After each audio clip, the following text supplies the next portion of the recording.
Bismillahirrahmanirrahim. Assalamualaikum warahmatullahi wabarakatuh. Innal hamdalillah nahmaduhu wa nasta'inuhu wa nastaghfiruh wa na'udzu billahi min syururi anfusina wa min sayyiati a'malina. May yahdihillahu fala mudhillalah wa may yudlil fala hadiyalah. Asyhadu an la ilaha illallah wahdahu la syarikalah wa asyhadu anna Muhammadan 'abduhu wa rasuluhu alladzi la nabiyya ba'dah.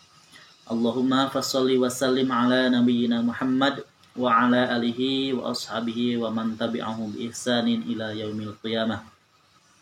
Amma ba'du, wa qala rabbi shrah li sadri wa yassir li amri wahlul 'uqdatam min lisani yafqahu qawli. Yang terhormat Bapak Kepala Sekolah SMK Muhammadiyah Cibiru beserta jajarannya, yang saya hormati Bapak Ibu guru dan yang saya cintai adik-adikku sekalian, semua peserta didik yang ada di lingkungan perguruan Muhammadiyah, khususnya di SMK Muhammadiyah Cibiru.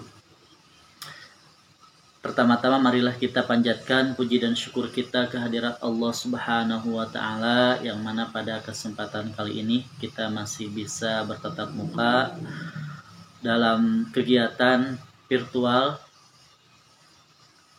yakni pesantren Ramadan. Mudah-mudahan kita semua senantiasa diberikan kemudahan, kelapangan rezeki, dan juga dikuatkan iman dan Islam kita dalam hal menghadapi pandemi. Mudah-mudahan kita semua dijauhkan dan disehatkan. Amin ya rabbal alamin. Salawat beserta salam semoga senantiasa tercurah limpahkan kepada junjungan kita, yakni Nabi besar kita Muhammad sallallahu alaihi wasallam beserta para keluarganya, para sahabatnya, dan tidak lupa mudah-mudahan kita semua mendapatkan syafaatul udma darinya di yaumul kiamah nanti. Amin ya rabbal alamin. Bapak Ibu juga para adik-adikku sekalian, izinkanlah pada kesempatan kali ini saya diberikan amanah oleh Bapak Ketua Pelaksana, yakni menyampaikan materi tentang syarat dan juga rukun dalam hal ibadah puasa. Ibadah puasa ini sebagaimana telah kita ketahui adalah perintah Allah Subhanahu wa Ta'ala yang diturunkan pada bulan Sya'ban di tahun kedua Hijriah Nabi, yakni dengan turunnya ayat surat Al-Baqarah ayat kedua, surat Al-Baqarah ayat ke-183. A'udzu billahi minasyaitonir rajim. Bismillahirrahmanirrahim. Ya ayyuhalladzina amanu kutiba 'alaikumusiyam kama kutiba 'alal ladzina min qablikum la'allakum tattaqun. Wahai orang-orang yang beriman, kutiba 'alaikumusiyam telah diwajibkan terhadap kalian, yakni puasa Ramadan, kama kutiba 'alal ladzina min qablikum, sebagaimana telah diwajibkan kepada orang-orang yang sebelum kamu, la'allakum tattaqun, agar kalian semua bertakwa. Ibadah puasa sudah diwajibkan terhadap umat-umat yang terdahulu, kemudian dilanjutkan syariatnya kepada umat Nabi Muhammad. Yakni kita tahu bahwa Nabi itu senantiasa berpuasa 3 kali dalam 1 bulan itu, termasuk di dalamnya puasa Asyura. Kemudian turunlah surat Al-Baqarah ayat ke-183 yang mana Allah Subhanahu wa Ta'ala mewajibkannya. Kemudian pada waktu itu Nabi Muhammad melaksanakan ibadah puasa di bulan Ramadan, kemudian diikuti oleh para sahabat. Dan syarat-syarat sahnya, syarat puasa itu ada 2 ya. Yang pertama ada syarat sah ibadah puasa, yang kedua ada syarat wajib. Apa saja syarat sah puasa itu saya ambil dari kitab Safinatun Najah, yakni karangan Syekh Salim bin Samir, yang disyarahkan, yang diberikan penjelasan oleh Imam Nawawi, bahwa syarat sah ibadah puasa itu ada 4. Yang pertama itu adalah al-islamu, yakni beragama Islam. Bagaimana kalau tidak beragama Islam? Maka secara hukum kita itu tidak sah, ya. Tidak sah bagi orang yang selain Islam, yang non-muslim ya, atau yang kafir, dan juga tidak sah bagi orang yang murtad atau keluar dari agama Islam. Sebagaimana kita tahu bahwa ibadah puasa ini merupakan salah satu rukun Islam, yakni bunyal Islam ala khamsin: syahadati alla ilaha illallah wa anna muhammadur rasulullah, wa iqamis shalah, wa ita'iz zakah, wa tasumal ramadan, tahuzzal baiti man istata'a ilaihi sabila. Kemudian yang kedua adalah wa aqlun. Yang kedua adalah berakal, yakni berakal itu bisa diartikan tamyiz ya. Tamyiz itu apa? Yakni dapat membedakan mana yang baik dan yang buruk, dan dia tidak mengalami gangguan kejiwaan, bukan ODGJ. Selama dia berakal, akalnya sehat ya, secara rohani, maka dia kalau ibadah puasa bisa disebut sah untuk melaksanakan ibadah puasa. Yang selanjutnya yakni yang ketiga, waniqa'u min nahwi haidin. Dia bersih dari yang seperti haid. Berarti yang seperti haid itu bisa kita ketahui, yang seperti haid itu nifas gitu kan, kemudian wiladah, melahirkan. Maka bagi orang yang nifas atau yang melahirkan, maka ketika dia berpuasa itu harus berbuka puasa, karena tidak sah dan juga wajib berbuka. Kemudian selanjutnya, kalau dia haid tidak sah berpuasanya, maka setelah dia bersuci harus dikodok, diganti sesuai dengan hitungan berapa hari dia tidak berpuasa di bulan Ramadannya. Dan ini juga berlaku bagi puasa-puasa selain wajib, yakni puasa sunnah. Kalau dia haid, nifas, wiladah, itu tidak sah puasanya. Akan tetapi perbedaan dengan puasa Ramadan gimana? Kalau puasa sunnah bagi orang yang haid ya tidak perlu dikodok, karena kan hukumnya juga sunnah. Akan tetapi kalau puasanya puasa Ramadan, yakni puasa yang diwajibkan kepada kita, ketika perempuan haid dan sebagainya, nifas, maka dia harus mengkodok sewaktu hitungan berapa hari dia tidak melaksanakan ibadah puasa. Yang selanjutnya, wa ilmun biqaunil waqti qabilan lis-shaum. Dia mengetahui waktu sudah masuk untuk melaksanakan puasa. Waktunya kapan? Yakni sejak terbit fajar sampai terbenamnya matahari. Sejak kapan? Yakni setelah azan subuh atau setelah waktu subuh, maka itu sudah masuk waktu puasa. Bagaimana dengan imsak? Nah, kalau imsak itu rambu-rambu peringatan. Jadi ketika sudah waktu imsak, diharapkan kita sudah selesai, sudah menggosok gigi dan juga persiapan sholat subuh. Jangan sampai ketika adzan subuh kita belum sahur, terus kita sahur padahal sudah adzan. Nah, itu tidak bisa. Sudah haram untuk makan. Makanya ada waktu imsak itu yang dibulatkan sekitar 10 menit sebelum subuh itu sebenarnya waktu rambu-rambu untuk kita persiapan. Akan tetapi bagi yang belum sahur maka masih boleh sahur sampai setelah waktu subuh, yakni adzan, itu sudah haram untuk makan. Nah gitu ya. Maka salah satunya mengetahui waktu untuk berpuasa, yakni waktunya yang tadi ketetapannya, dan juga waktu yang diwajibkan. Waktu yang diwajibkannya sudah masuk bulan Ramadan, atau kita mengetahui waktu-waktu yang kita melaksanakan puasa itu puasa apa gitu. Maka jangan sampai melaksanakan ibadah puasa di waktu yang diharamkan, seperti ketika berpuasa di hari raya Idul Fitri, Idul Adha, atau hari tasyrik juga itu yang diharamkan, maka tidak boleh. Selanjutnya, setelah kita mengetahui syarat sah ibadah puasa, selanjutnya adalah kita akan dijelaskan syurutu wujubihi ya. Syarat wajibnya ibadah puasa. Apa saja? Nah, dalam kitab Safinah itu ada khamsatu asya'a. Ada 5 perkara ya.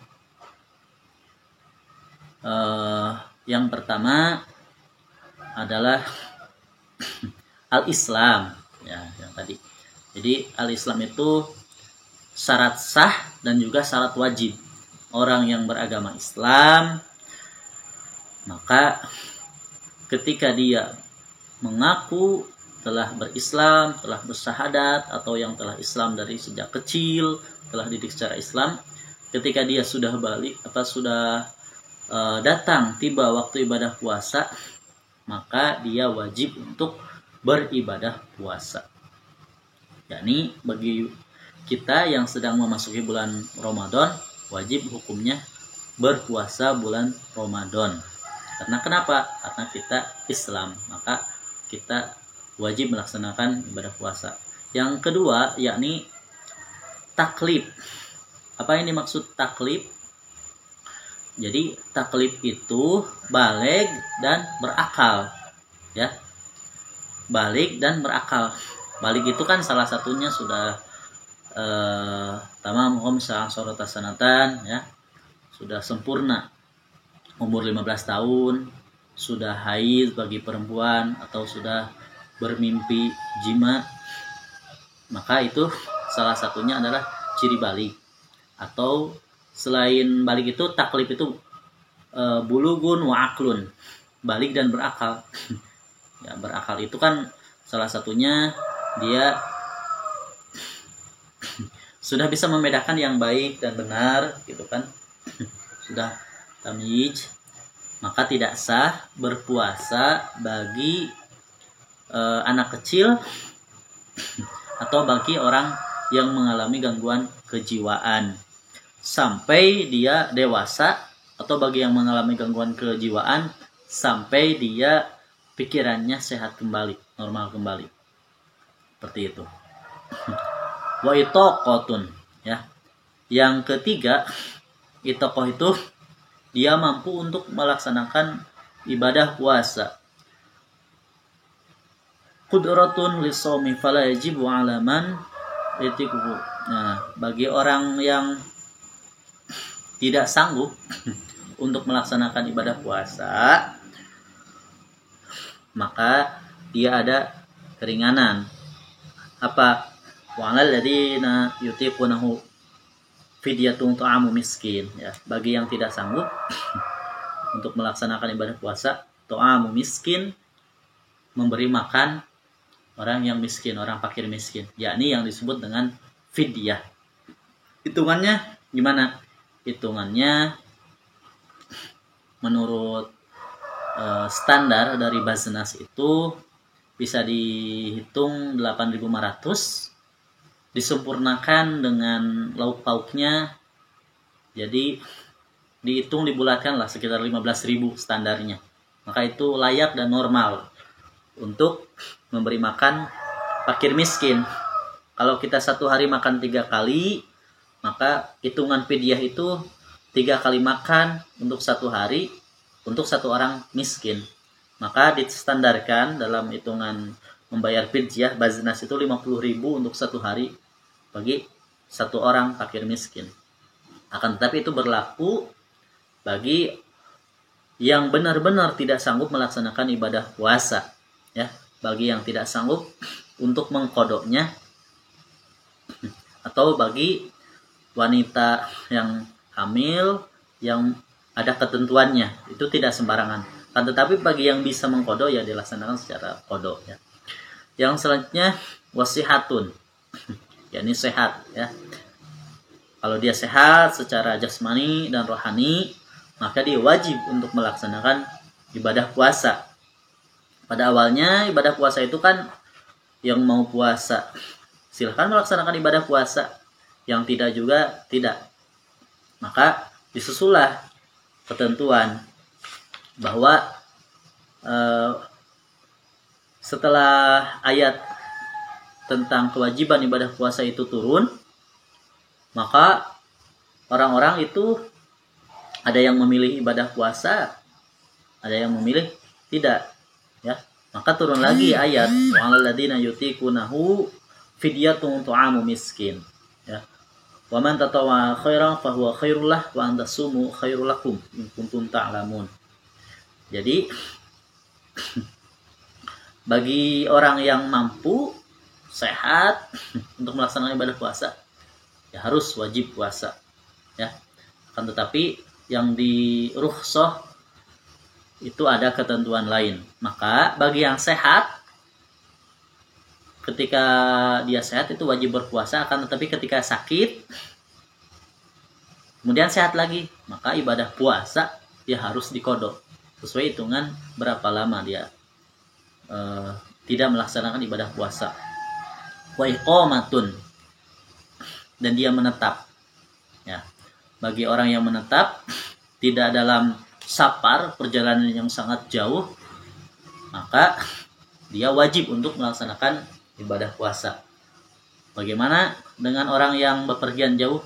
Selama dia bepergiannya batas wajar, misalkan dari Cahem ke Cibiru, bisa disebut safar, tidak masuk ketentuan yang disebut boleh meninggalkan puasa. Atau dari Soreang ke Cibiru, dari Majalengka ke Cibiru, itu kalau bisa dilaksanakan ibadah puasa dari luar kota, wa antasumu khairul lakum, ya. Kalau dari luar kota gitu kan puasa tetap lebih baik. Akan tetapi kalau perjalanan jauh bisa mengganggu kesehatan dan kita tidak kuat, maka itu ada keringanan, boleh tidak berpuasa dengan catatan dikodok di hari lain gitu. Kemudian jadi syarat wajibnya tadi 5: Islam, taklif, wa itoqoh, wasihah, wa iqomah, dia menetap. Selanjutnya menginjak kepada rukun ibadah puasa. Ada syarat, ada rukun, ya, atau rukun itu keparduan. Apa beda syarat dengan rukun? Kalau syarat itu sesuatu yang harus dipenuhi di luar ibadah puasa, ya. Jadi tidak termasuk dalam bagian puasanya kalau syarat itu. Kalau rukun itu adalah rangkaian yang merupakan bagian dari ibadah puasa. Juz'un minhu, ya. Jadi kalau syarat malaisa juz'un minhu, bukan bagian dari puasanya, tapi tetap harus dipenuhi. Tapi kalau rukun itu juz'un minhu, bagian dari ibadah puasanya. Apa saja? Arkanuhu salasatun, ya. Salah satu asya. Rukun ibadah puasa itu ada 3. Apa? Yang pertama, niatul lailan likulli yaumin fil fardi. Jadi yang pertama menurut Syekh Salim bin Samir itu berniat setiap hari, ya, setiap malam. Niat pada malam harinya untuk setiap hari. Apa niatnya?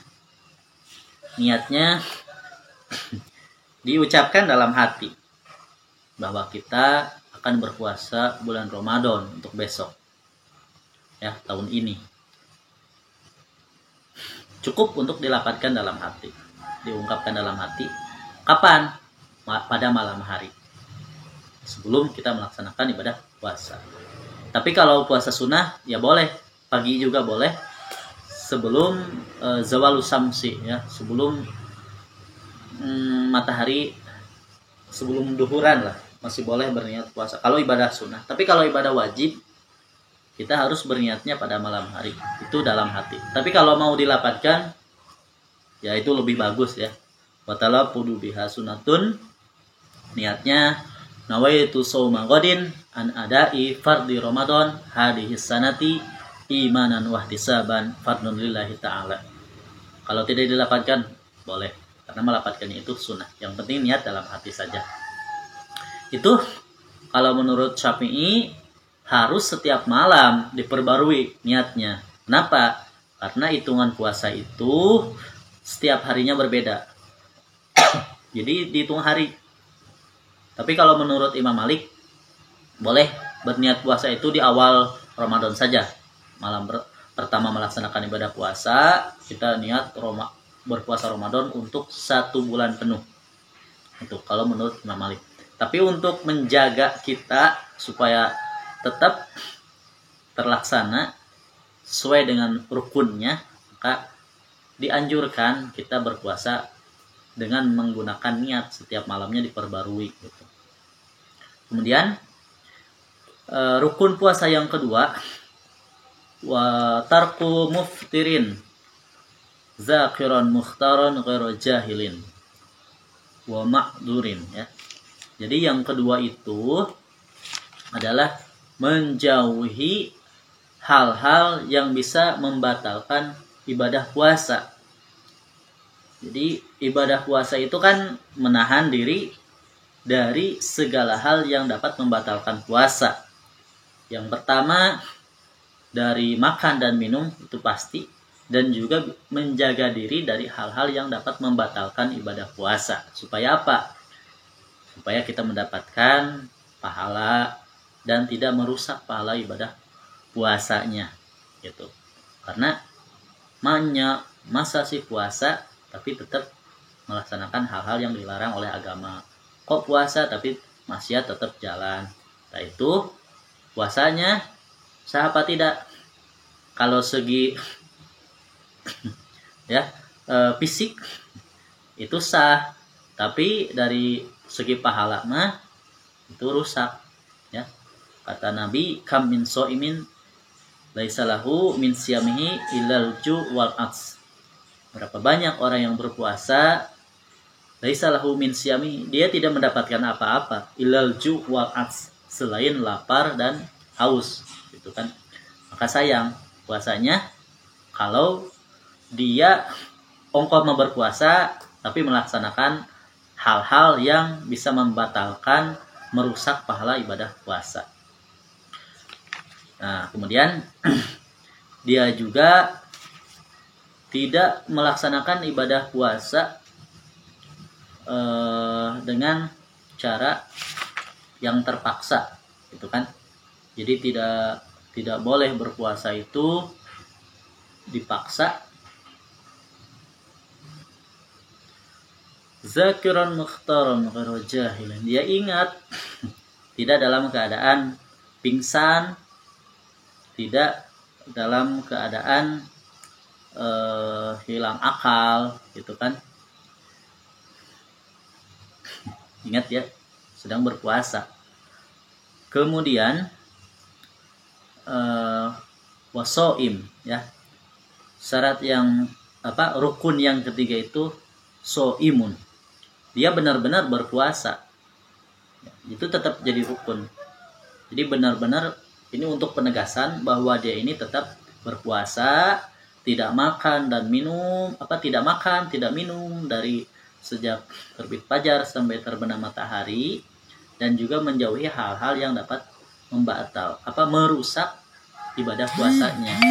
Makanya kalau melaksanakan ibadah puasa dengan benar, menjauhi hal-hal yang dilarang, menjauhi maksiat, insya Allah dia akan mendapatkan pahala, sehingga dia dapat diampuni dosa-dosanya. Seperti itu.